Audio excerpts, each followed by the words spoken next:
c'est tout de même, de son point de vue, une victoire.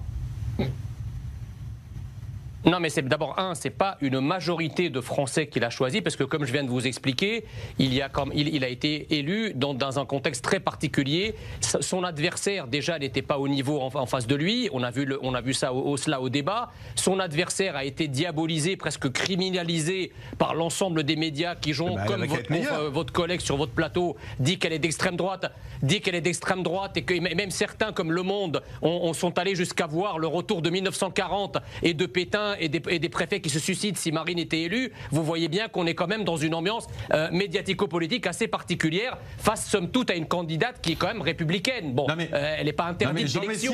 Donc je comprends pas. Elle est seule responsable. Vous parlez du débat de l'entre-deux tours. Nous étions d'ailleurs, et avec vous, et avec Franck Tapiro, ensemble en plateau la semaine dernière, à la veille justement de ce débat.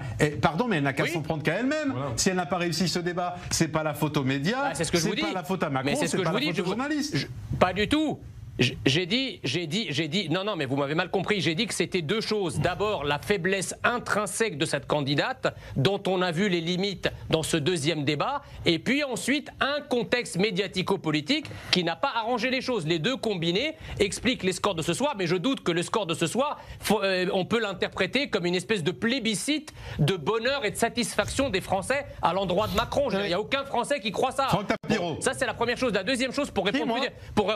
Oui, justement, mais il est bien le seul, et à mon avis, je ne sais pas pourquoi il fait ça, il doit attendre un poste ministériel, un poste de communicant chez Macron. Mais ce que je voulais vous dire, c'est que moi, en 2017, face à vos confrères de la BBC, j'avais dit que si Macron était élu, on irait vers la guerre civile. Je me suis trompé, on a juste eu le mouvement social le plus long de l'histoire de ces 150 dernières années en France, qui est le mouvement des Gilets jaunes. Et c'est la politique d'Emmanuel Macron qui a allumé ce mouvement. Ensuite, effectivement, avec le bazooka budgétaire et monétaire, il a éteint l'incendie social qu'il avait lui-même contribué à allumer. Quant à la gestion de la crise sanitaire, excusez-moi, on ne peut pas dire qu'il y a une unanimité dans le pays pour dire qu'elle a été gérée avec efficacité, etc. Quand on voit qu'on n'a pas le discours qui a été tenu sur les masques, quand on voit le fiasco des vaccins qu'on a eu en dernier, etc. Quand on voit les confinements, qu'on est capable d'enfermer tous les Français, 67 millions de Français pendant 2 mois, excusez-moi, le bilan d'Emmanuel Macron, là encore, ceux qui disent que il a été élu sur un bilan mirifique, mais il se fourre le doigt dans l'œil. Aucun Français ne croit ça, en fait. Entre l'œil et le nez, il y a le cerveau dessus. Et la dernière chose, et je te laisse la parole, mon cher Franck, la dernière chose que je voulais dire, c'est que les personnes que l'on voit au Trocadéro, en fait, elles ne savent pas pourquoi elles sont là. J'ai entendu tout à l'heure des gens qui disaient qu'ils avaient voté blanc aux 2 tours et qu'ils étaient là pour danser. Donc je ne vois pas très bien quel idéal et quelle idéologie incarne Emmanuel Macron, si vous voulez. Ils ont vu la lumière, ils sont allés danser au Trocadéro. Bon, ça, Jean, et encore une fois.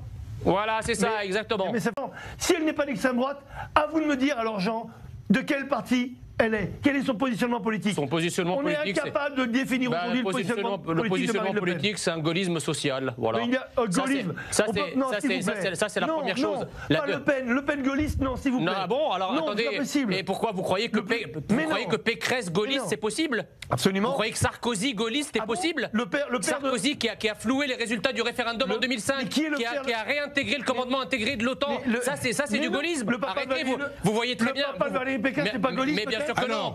Mais attendez, c'est pourquoi le gaullisme se transforme. Et messieurs, pendant que vous parlez, s'il vous plaît, messieurs, je vous donne la parole. Mais d'abord, on découvre ensemble et en direct les images du convoi qui accompagne Emmanuel Macron et qui est en train de traverser Paris, notamment dans le quartier du Grand Palais, pour rejoindre le Champ de Mars. Je crois reconnaître au loin le pont Alexandre III, où Emmanuel Macron va rejoindre ensuite le Champ de Mars, où se trouvent actuellement les marcheurs qui l'attendent pour célébrer ensemble cette victoire et cette réélection avec ce score qui va évoluer évidemment dans les minutes et les heures qui viennent.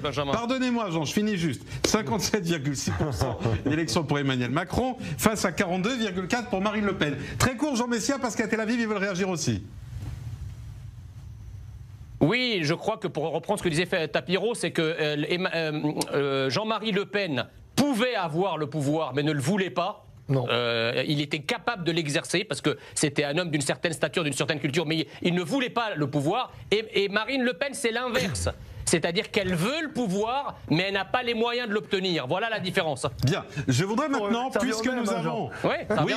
Mais moi, je vous fiche mon billet, que l'élection d'Emmanuel Macron va se traduire dans les semaines ou les mois qui viennent par un mouvement social d'ampleur qui ressemblera à une révolution. Et vous verrez. Et puis, alors, bien sûr... S'il pouvait ne pas y avoir d'élection du tout et qu'il soit élu par les parlementaires, ça serait encore mieux. Bon, mais ça, on remet à plat... Les jeunes ne veulent plus attendre que les bonnes mesures durent 40 ans, 30 ans ou 25 ans. Pour eux, c'est trop long. Ils ont envie de se dire, si c'est urgent, faisons-le maintenant. Les jeunes veulent surtout manger à leur faim, veulent pouvoir se loger, veulent pouvoir chercher du boulot, trouver du boulot. Vous n'êtes pas convaincu par ces arrivées de Macron sur le champ de Mars avec les enfants ? Non, pas du tout, parce qu'effectivement, le malaise social qui a touché la France ces 5 dernières années a principalement frappé les jeunes, à qui on a suspendu une partie des allocations de logement, qu'on a obligé à ne pas aller à la fac, à ne pas étudier. On a des drames psychologiques par milliers, par dizaines de milliers de jeunes, justement, qui sont aujourd'hui en souffrance psychosociale à cause de cette politique. Donc on ne peut pas, là non plus, dire qu'Emmanuel Macron a été le candidat des jeunes et il ne le sera probablement pas. Moi, je pense qu'Emmanuel Macron a été effectivement aidé par un système médiatico-politique qui lui a fait la courte échelle. Regardez le scandale McKinsey. Vous vous rappelez qu'en 2017, pour deux costumes à 7 000 euros... Je vais vous couper le micro, Jean Messia, et après vous allez dire que c'est la censure. Mais c'est parce que par 3 fois, vous répétez ce soir que c'est les médias. François Fillon...